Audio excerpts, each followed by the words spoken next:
Hi there, welcome to the Schwowin's Nest. My name is Sandra, and I'm so glad you're here.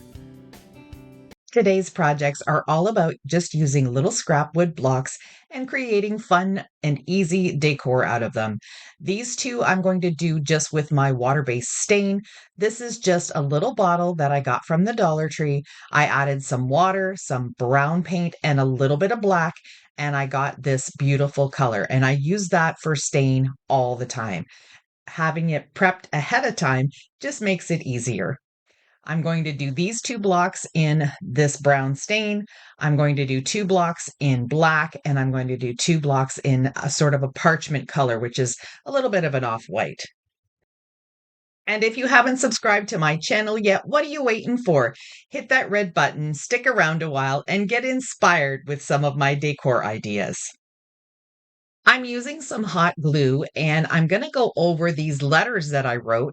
If you can't write letters nicely, then go ahead and print something off, and then you're just going to go over it very slowly, adding quite a bit of hot glue. You want a really good bead down on everything. And then just trace it out, let it dry, and you've got some raised letters. I think these turned out really fun, and I could see us doing a whole bunch of projects like this.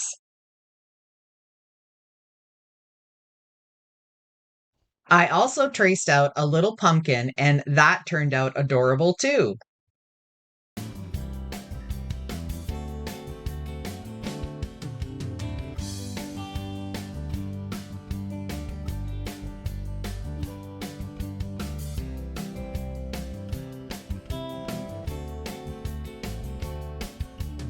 I did these on parchment paper, which is going to make it really easy to pull up.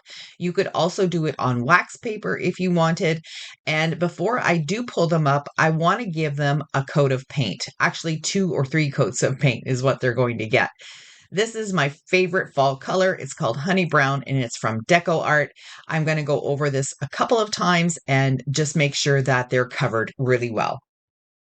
Once these are completely dry, what you'll do is just very gently, instead of pulling up the lettering, you're going to kind of press. You can see I'm doing this with my thumb on the paper underneath and just pull it away that way. Once you've got a whole bunch done at the bottom, then you can very slowly just peel it up. You can see up top there that I already peeled off the pumpkin, and he looks pretty ragged, but that's all right. We're going to take our little detail scissors and clean up everything. Now, if you wanted more of a spooky look, I think leaving the paint on the pumpkin and on the letters so they're kind of jagged would look really great for Halloween.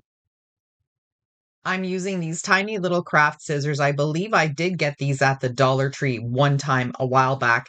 I haven't seen them since, but these are really good for getting up close and personal with your projects and having little snips. So I'm just going to be cleaning up everything around the edges. If you take a look at my letters, they look a lot cleaner now, a lot smoother around the edges. Now I'm just going to use a little bit of hot glue and glue them all on. The pumpkin will go on the little short fat one, and then the fall will go on this longer one.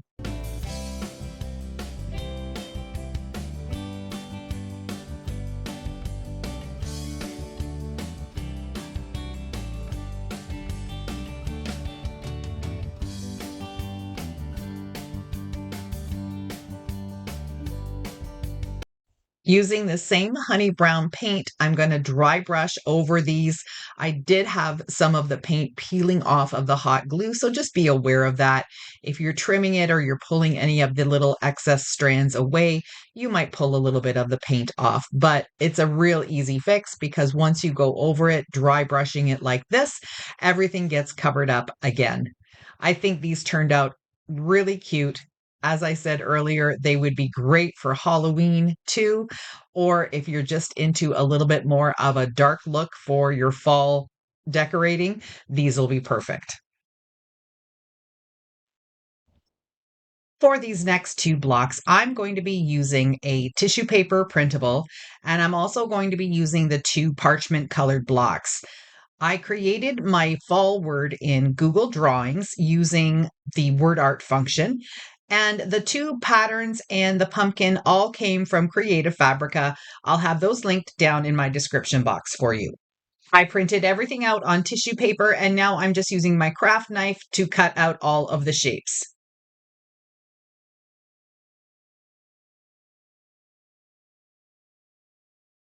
Next, trim around the pumpkin shape so you get it fairly close to the colored portion. Once you've got that all figured out, we're going to lay it on top of the background paper.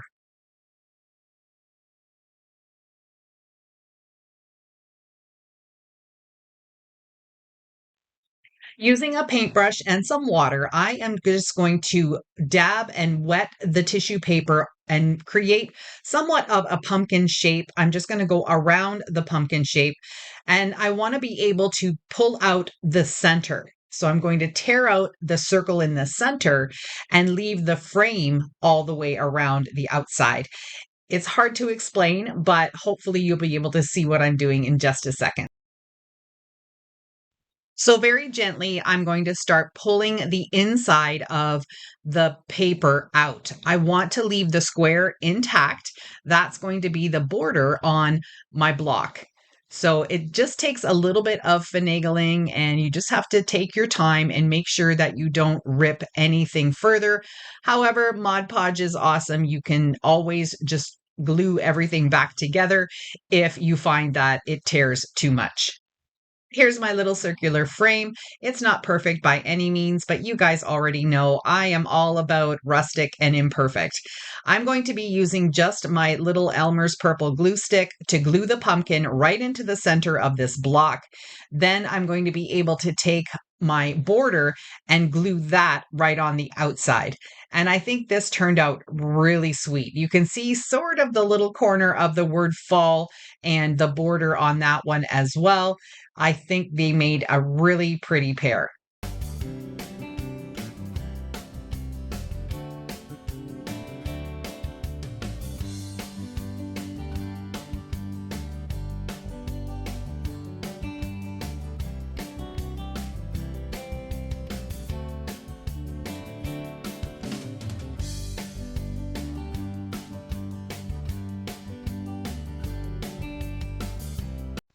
Once both of the pieces are dry, I'm going to use my sandpaper and just remove all of the excess paper around the edges. Give it a little bit of an extra sanding in the corners just to make it look a little bit more weathered and rustic. And these are done. They're so pretty. I really love how these turned out.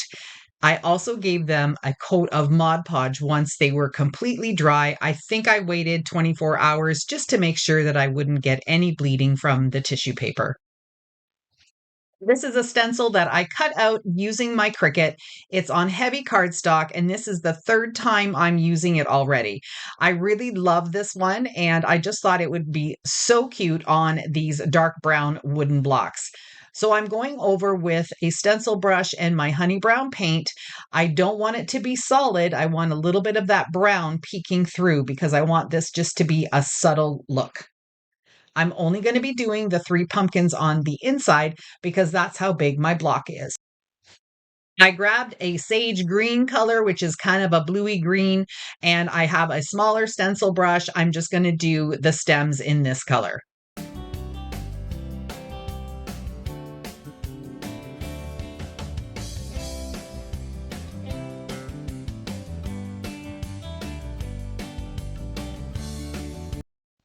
Another easy way to get letters on your blocks is just to use an alphabet stencil. This is one I believe I picked up at the Dollar Tree, or it might have been another dollar store. I'm going to start with the F for the fall. I'm going to put the L down at the end and then just work my way into the center. This is so cute. I really love these blocks. I think they're so fun and easy to create, and you can do any style you want. I just wanted to give you some ideas for a little inspiration. Maybe you're ready to start doing some of your own crafting for the fall season this year.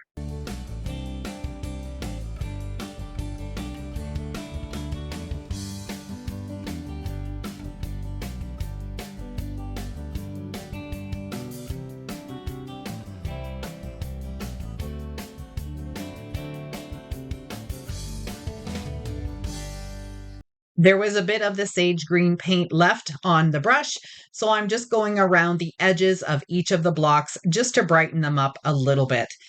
And then I figured, I wanted to add a little bit more of a fun look to this.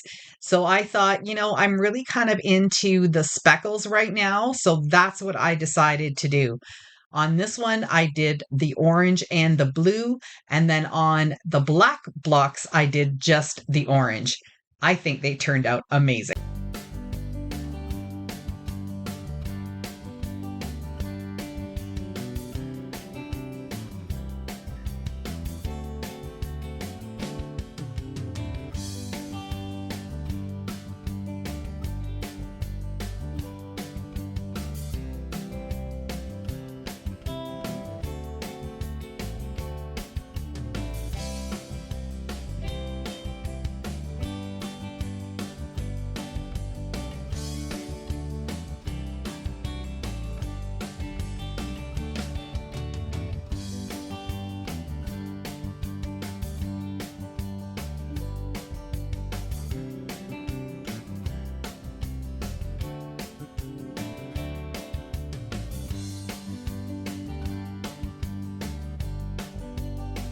Thank you so much for spending some of your time with me today. I truly appreciate each and every one of you.